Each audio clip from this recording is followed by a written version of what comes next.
السلام عليكم ورحمة الله وبركاته. اهلا وسهلا بحضراتكم فيديو جديد. فيديو النهارده ان شاء الله عن لوحات التحكم والدفايات الغاز الاشعال ذات الاوتوماتيك. يوجد بفضل الله تصنيع جميع لوحات التحكم للغرف المنزليه وعنابر الدواجن كهرباء 220 او كهرباء 3 فاز. كمان يوجد جميع تصنيع الدفايات الغاز الاشعال ذات الاوتوماتيك. موجود معانا حضراتكم لوحه تحكم 4 مرحله. اللوحه الاكثر مبيعا بيكون راكب على اللوحه ترموستات فوكس كوري 4 مرحله لتشغيل دفايه وشفاط وخلايا تبريد وانذار لارتفاع درجات الحراره ولمبه لقياس الفولت وتايمر شغال للتهويه وسحب الامونيا من داخل مكان التربيه.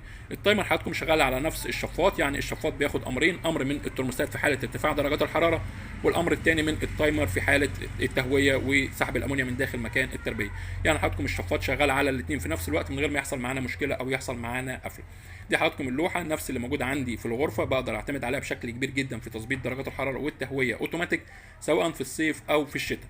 موجود كمان حضراتكم جميع دفايات الغاز الاشعال ذات الاوتوماتيك، دفايه بدون ترموستات ودفايه بترموستات. طبعا حضراتكم الدفايه اللي بدون ترموستات بتتوصل بلوحه التحكم بالمرحله بتاعه الدفايه.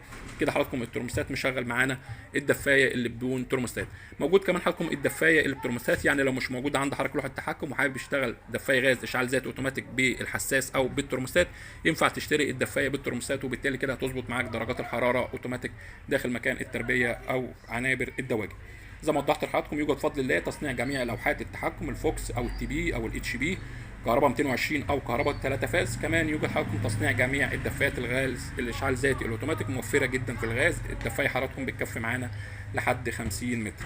يوجد شحن حضراتكم لجميع المحافظات. عنوان المحل في عزبه الهجانه مدينه نصر القاهره، واللوكيشن موجود حضراتكم على الخريطه. من اي مكان هتبحث على الخريطه مؤسسه ابو مالك هتظهر على طول. شكرا والسلام عليكم ورحمه الله وبركاته.